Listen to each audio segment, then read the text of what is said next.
വീണ്ടും വരാമെന്ന് പറഞ്ഞ കർത്താവ് യേശു ക്രിസ്തു നാമത്തിൽ ഞങ്ങളുടെ സ്നേഹബന്ധം അറിയിക്കുകയാണ്.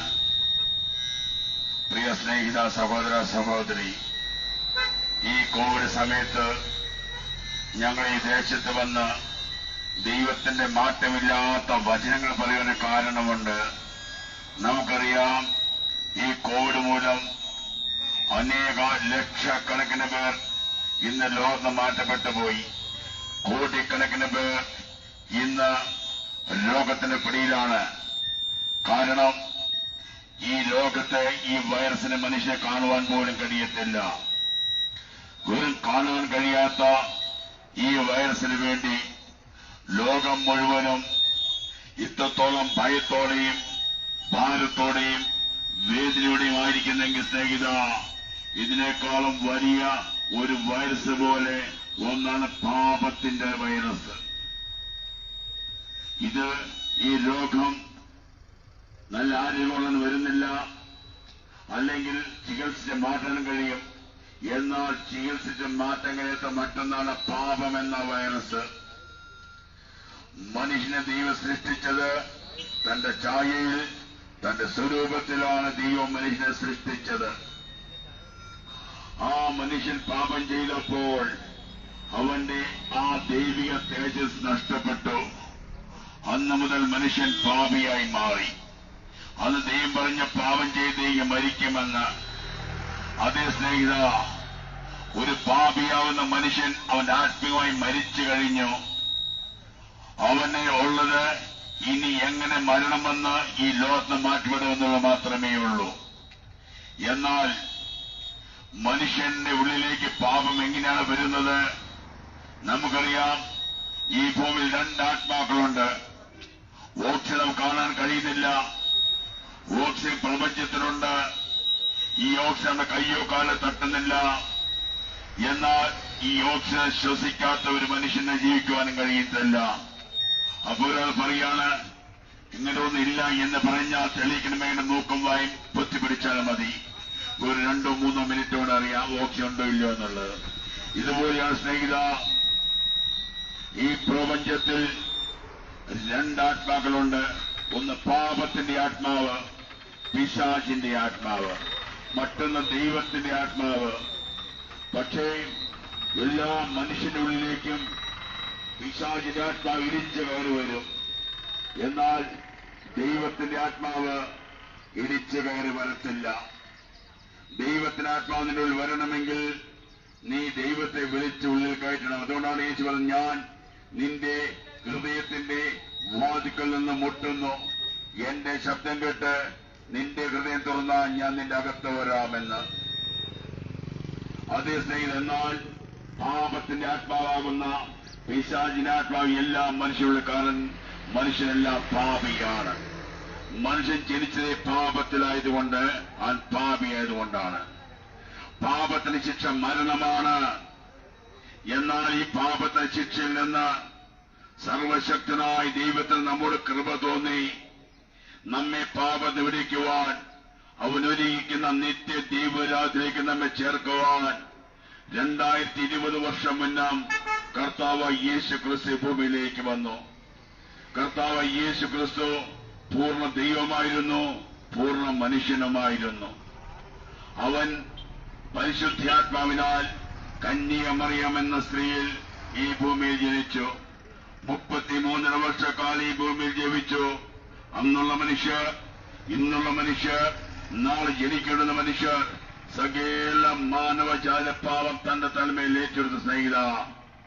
അവൻ പാപം ചെയ്യാത്തവൻ, പാപമെന്നറിയാത്തവൻ, പാപിയെ സ്നേഹിച്ചവൻ, പാപത്തെ വെറുത്തവൻ, പരമപരിശുദ്ധനായ അതിവിശുദ്ധനായ കർത്താവ് യേശു ക്രിസ്തു 2 പാപി എന്ന കള്ളന്മാരുടെ മധ്യേ 3 ആണികളാൽ ക്രൂശിൽ തൂക്കപ്പെട്ടു. യേശു ക്രിസ്തു എന്റെ നിന്റെ പാപവനെ ഏറ്റെടുത്തു. ഞാൻ നീ കണ്ണുകൊണ്ട് ചെയ്ത പാപം, നാവുകൊണ്ട് ചെയ്ത പാപത്തിന്റെ പരിഹാരമായി അതിൽ നിന്നുള്ള ശിക്ഷ അവൻ ഏറ്റെടുത്താണ് തലയിൽ മുൾക്കിരീടം ആഞ്ഞടിക്കപ്പെട്ടു. രാജകിരീടമല്ല, സ്വർണ്ണക്കിരീടമല്ല, വെള്ളിക്കിരീടമല്ല, മുൾക്കിരീടമാ സ്നേഹിത. ഞാൻ നീ ശരീരം കൊണ്ട് ചെയ്ത പാപത്തിന് വേണ്ടി, ഞാൻ നീ അനുഭവിക്കേണ്ട ശിക്ഷയ്ക്ക് പകരമായി കർത്താവായ യേശു ക്രിസ്തുവിന്റെ പുറം അടിച്ച് കീറപ്പെട്ട് ഒഴുകുചോലുകൾ പോലെ അടിച്ച് കീറപ്പെട്ടു. അതേ സ്നേഹിത, എന്നെയും നിന്നെയും അഗ്നി നരകത്തിൽ വിടാതിരിക്കുവാൻ, പാപത്തിന്റെ പടുകുഴി വിടാതിരിക്കുവാൻ, നമ്മെ രക്ഷ നിത്യ ദൈവരാജ്യത്തിക്കുവാൻ കർത്താവായ യേശു ക്രിസ്തു, അതെ, അവൻ കാൽവരിയാഗമായി അവൻ മരിച്ച് അടക്കപ്പെട്ട് 3-ാം ദിവസം ഉയർത്തെഴുന്നേറ്റ് അവന്റെ കല്ലറുകൾ ഭേദിച്ച് അവൻ ഭൂമിയിൽ സ്വർഗത്തിലും നരകത്തിലും പോയി വന്ന് ഭൂമിയിൽ 40 ദിവസം ജീവിച്ച് സ്വർഗത്തിലേക്ക് എടുക്കപ്പെട്ടു. ഇന്നവൻ ദൈവത്തിന്റെ പിതാവിന് വലുത്തുവാൻ നമുക്ക് മധ്യസ്ഥ വണക്കിയാണ്.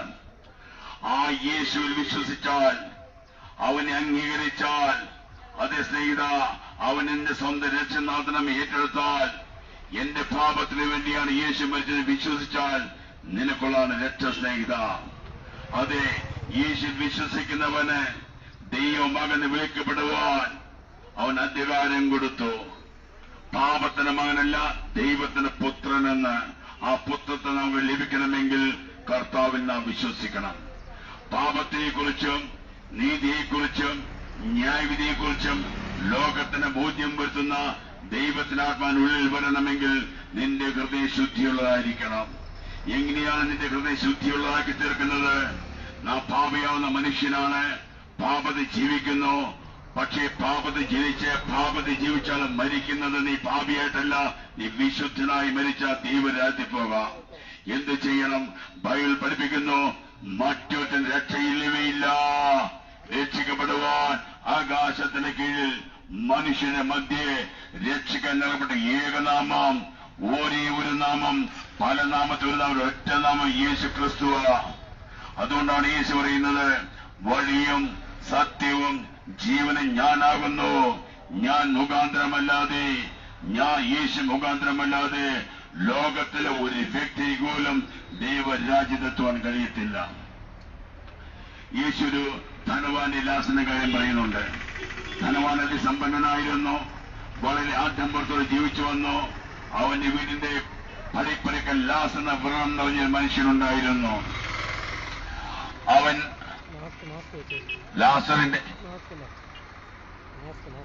ലാസറിന്റെ ആ ലാസർ വ്യക്തി അവന്റെ പടിപ്പുകൾ കിടന്നവനായിരുന്നു, വ്രണം നിറഞ്ഞവനായിരുന്നു. എന്നാൽ അദ്ദേഹം മരിച്ചുപോയി. പക്ഷെ ദൈവത്തിനാത്മാവ് അവൻ എടുക്കപ്പെട്ടു. ധനവാൻ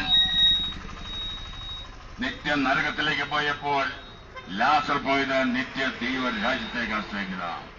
അതേ സ്നേഹിത, നീ ഭൂമിയിൽ ജീവിക്കുമ്പോൾ നീ എങ്ങനെ ജീവിച്ചാലും നിന്റെ മരണം അത് വിശുദ്ധിയോടെ ആയിരിക്കണം. അതിനാണ് യേശുവിലേക്ക് നീ കടന്നു വരണമെന്ന് പറയുന്നത്. അതുകൊണ്ടാണ് ബൈബിൾ വ്യക്തമായി പഠിപ്പിക്കുന്ന ഒരു കാര്യമുണ്ട്. ആ പാപത്തെ പറ്റി പഠിക്കണമെങ്കിൽ ദൈവാത്മാവ് നിന്റെ ഉള്ളിൽ വരണം സ്നേഹിത. ദൈവാത്മാവിൽ വന്ന് യേശു പറയുന്നു, ഞാൻ നിന്റെ ഹൃദയത്തെ വാതിൽക്കൽ മുട്ടുന്നു. എന്റെ ശബ്ദം കേട്ട് നിന്റെ ഹൃദയം തുറന്നാൽ ഞാൻ നിന്റെ അകത്ത് വരാമെന്നാണ്. അപ്പോൾ യേശു നിന്റെ ഉള്ളിൽ വന്നാൽ നിന്റെ പാപത്തിന് മോചനം ലഭിക്കാൻ സ്നേഹിത. അതെ, ആ യേശുവിനെ മാത്രമേ രക്ഷയുള്ളൂ. അവനാണ് നിന്റെ രക്ഷകൻ, അവനാണ് നിന്റെ കർത്താവ്.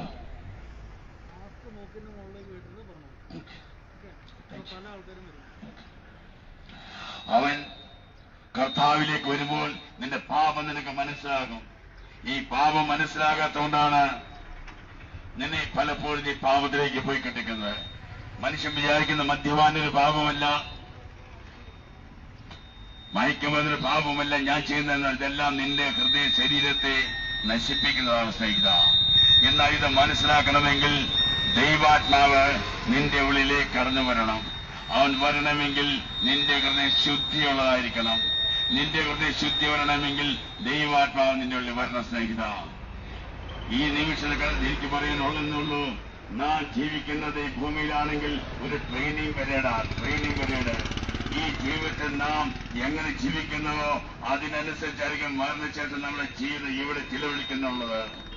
അത് സ്വർഗത്തിൽ ചിലവഴിക്കണമോ നരകത്തിൽ ചിലവഴിക്കണമോ നീയാണ് ശ്രദ്ധിക്കേണ്ടത്. അത് സ്വർഗത്തിലേക്ക് എത്തണമെന്നുണ്ടെങ്കിൽ ഇന്ന് നീ മാനസാന്തരപ്പെടണം. എന്താണ് മാനസാന്തരം? മനസ്സ് പുതുക്കി രൂപാന്തരപ്പെടണം. മനസ്സ് പുതുക്കി രൂപാന്തരപ്പെടണം. നിന്റെ പാപം നീ ദൈവത്തോട് ഏറ്റുപറയണം. നിന്റെ പാപം നീ ഒരു മനുഷ്യരോടേറ്റ് പറഞ്ഞാൽ കാര്യമില്ല. നീ ഒരു അമ്പലത്തിൽ പോയി പറഞ്ഞിട്ട് കാര്യമില്ല. ഒരു പള്ളിയിൽ പോയി പറഞ്ഞിട്ട് കാര്യമില്ല. എവിടെയും കാര്യമില്ല. ദൈവത്തോട് പറഞ്ഞ സ്നേഹിത, ദൈവം ആത്മാവാകുന്നു. ദൈവം വസിക്കുന്നത് ഒരു അമ്പലത്തിലല്ല, ഒരു പള്ളിയിലല്ല, ഒരു മോസ്കിലല്ല, ഒരു വിഗ്രഹത്തിലല്ല, ഒരു പൂജയിലല്ല. നിന്റെ ഹൃദയത്തിലാണ് ദൈവം വസിക്കുന്നത്. അവന്റെ ആലയം എന്ന് പറയും എന്റെ ഹൃദയമാ. അവന്റെ മന്ദിരം എന്ന് പറയും എന്റെ ഹൃദയമാ. ഇന്ന് എല്ലാം അടഞ്ഞു പൂട്ടി കിടക്കുന്നില്ലേ? അമ്പലങ്ങൾ അടഞ്ഞു കിടക്കുന്നു, മോസ്ക് അടഞ്ഞു കിടക്കുന്നു, പള്ളി അടഞ്ഞു കിടക്കുന്നു. മനുഷ്യനെപ്പോൾ എവിടെ പ്രാർത്ഥിക്കുന്നു? ദൈവത്തോട് തന്റെ ഉള്ളിൽ പ്രാർത്ഥിക്കുക. ദൈവ സ്നേഹമാണ്. അതുകൊണ്ടാണ് ബൈബിൾ പഠിപ്പിക്കുന്നത്, യേശു പറയുന്നത്, ശത്രുക്കളെ സ്നേഹിക്കണം, ഒരു കരണത്തെ മറുകരണം കാണിച്ചു കൊടുക്കണമെന്ന് സ്നേഹിത. അത് ശത്രുക്കളെ പോയി സ്നേഹിക്കാൻ പഠിപ്പിക്കുന്ന ഒരു വചനമാണ് ബൈബിൾ. അത് ദൈവത്തിന്റെ വചനമാണ്. അത് സ്നേഹിത, ഇന്നതിൽ വിശ്വസിച്ചാൽ, ഇന്ന് യേശുവിൽ വിശ്വസിച്ചാൽ, യേശുവിന്റെ സ്വന്തം രക്ഷനാണ് കർത്താവ് ഏറ്റെടുത്താൽ ഇന്ന് വിടുതല. ബൈബിൾ പഠിപ്പിക്കുന്നു, യേശുവിനെ കർത്താവെന്ന് വായ് കൊണ്ട് ഏറ്റുപറയുകയും ദൈവം അവനെ മരിച്ചവരെന്ന് ഉയർപ്പിച്ചു ഹൃദയങ്ങൾ വിശ്വസിച്ച് രക്ഷിക്കപ്പെടുമെന്ന്. അതേ രക്ഷ ശിക്ഷ വിടുതല. രക്ഷ സൗജന്യമാ. പണം കൊടുക്കണ്ട, എവിടെയും പോകണ്ട, മലയിൽ കയറണ്ട, എങ്ങും പോകണ്ട. നീ നിൽക്കുന്നിടങ്ങളിൽ, ഇരിക്കുന്നിടങ്ങളിൽ, കിടക്കുന്നിടങ്ങളിൽ, കച്ചവട ബിസിനസ്സുള്ളിൽ വാഹനത്തിൽ അവിടെ ഇരുന്ന് അയ്യോ ദൈവമേ ഞാൻ ഒരു പാപിയാന്നൊരു മനുഷ്യനെ പൂജ നിനക്ക് വന്നാൽ ആ പാപം നീ ദൈവത്തോട് ഏറ്റു പറഞ്ഞാൽ ഇന്ന് രക്ഷയാണ് സ്നേഹിത. യേശു ഒരിക്കൽ വന്നു. അവൻ വന്ന് പാപിയെ രക്ഷിക്കുവാനാ, രോഗികളെ സൗഖ്യമാക്കുവാനാ, ആത്മാക്കളെ വിടുവിക്കുവാനാ. ലോക സംഭവങ്ങൾ വിളിച്ചു പറയുന്നത് ഇതാ യേശുവിനെ വരവെടുത്തു. യേശു ഇനി വരുന്നത് പാപിയെ രക്ഷിക്കുവാനല്ല, രോഗികളെ സൗഖ്യമാക്കാനല്ല, തന്റെ വിശുദ്ധരെ ചേർക്കുവാനാ. അത് യേശുവിന്റെ വരവ് ലക്ഷങ്ങളായി തുടങ്ങി.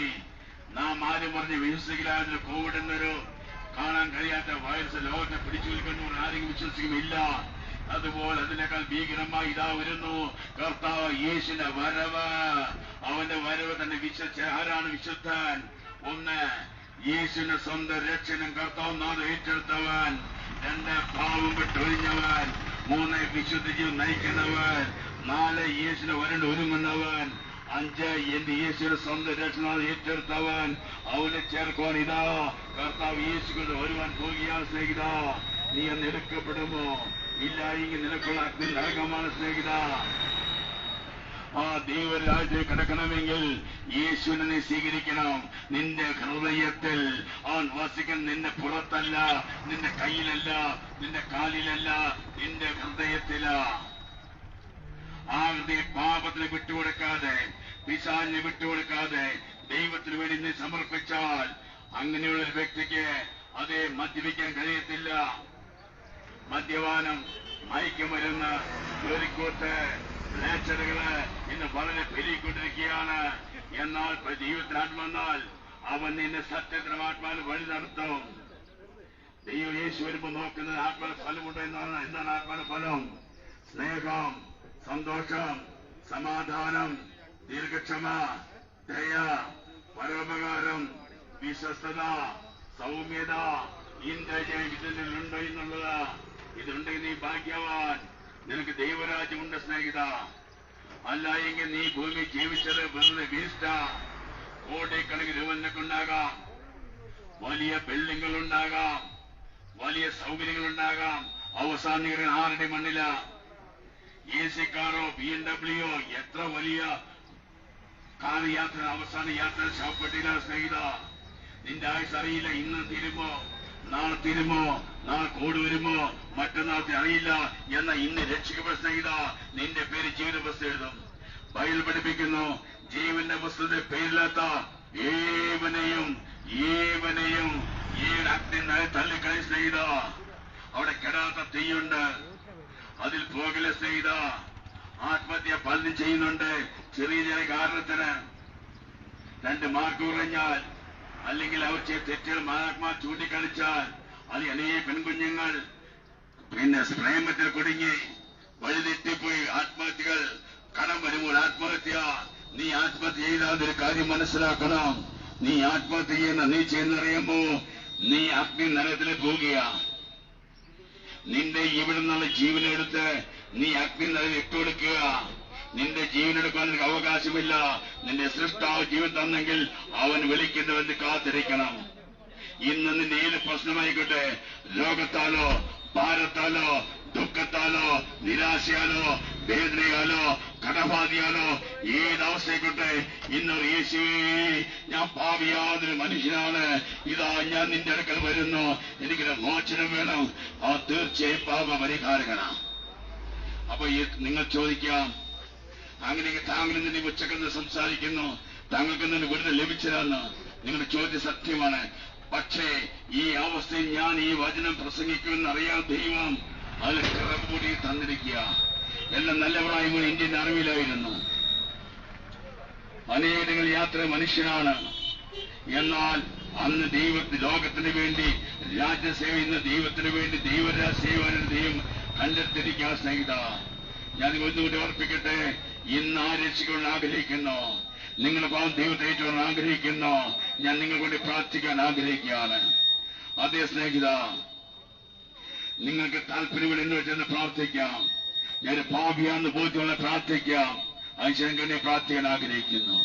യേശുവേ, ഞാൻ പാപിയാവുന്ന മനുഷ്യനാകുന്നു.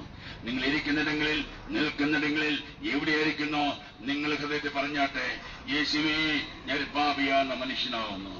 എന്റെ പാപത്തിന് വേണ്ടി 2020 വർഷം മുന്നം അങ്ങേ ഭൂമിയിൽ വന്ന് എനിക്ക് വേണ്ടി മരിച്ച് അടക്കപ്പെട്ട് ഉയർത്തെഴുന്നേറ്റ് ഇന്ന് സ്വർഗത്തിലൂടെ ഞാൻ വിശ്വസിക്കുന്നു.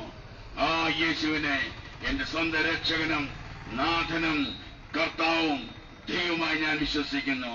യേശുവേ, നീ എന്റെ ഉള്ളിൽ വന്ന് ഞാൻ അറിഞ്ഞും അറിയാതെ ചെയ്ത സകല പാപത്തെയും ശാപത്തെയും രോഗത്തെ സൗഖ്യമാക്കി നിന്റെ മകനും മകളുമാക്കി മാറ്റണമേ. ഇതെന്റെ ചെയ്ത് അങ്ങയെ സമർപ്പിക്കുന്നു. ഇതാര് പറഞ്ഞോ? ദൈവമായിട്ട് പ്രാർത്ഥിക്കണം. ദേശീയ പ്രാർത്ഥന ആഗ്രഹിക്കുകയാണ്. മഹാപരിശുദ്ധനായ ദൈവമേ, സ്വർഗീയ പിതാവേ, ഈ ദേശത്തെ എന്നെ ഗ്രഹിച്ച് പ്രാർത്ഥിക്കുന്നു. ഈ ദേശം ദൈവത്തെ പ്രവർത്തി വെളിപ്പെടുമാറാക്കണമേ. പരിശുദ്ധാത്മാവിനാൽ നിറയ്ക്കണം കർത്താവേ. രക്തതാൽ കഴിയണം കർത്താവേ. ആരും നശിച്ചത് കർത്താവേ. എന്നെ കേൾക്കുന്ന രോഗത്താൽ ഭാരത്താൽ ദുഃഖത്താൽ വേദനയാൽ നിരാശയാൽ ആരെങ്കിലും ഉണ്ടെങ്കിൽ ദൈവാത്മാ പ്രവർത്തിക്കണമെന്ന് പ്രാർത്ഥിക്കുന്ന കർത്താവേ. അങ്ങനെ പരിശുദ്ധ കഴിയണം കർത്താവേ. ജീവിതവസര പേരെഴുതണം കർത്താവേ. നിത്യ ദൈവരാജ് ഒരുക്കണം കർത്താവേ. വലിയ മാനസാന്തരം കൊടുക്കണം പ്രാർത്ഥിക്കുന്ന കർത്താവേ. അങ്ങ് പ്രാർത്ഥന സ്തോത്രം യേശുനാ തന്നെ. ആമീൻ. ഇത്രത്തോളം സമയം ശ്രദ്ധിച്ച എല്ലാവർക്കും കർത്താവ് യേശുനാ സ്നേഹം അറിയിക്കുന്നു.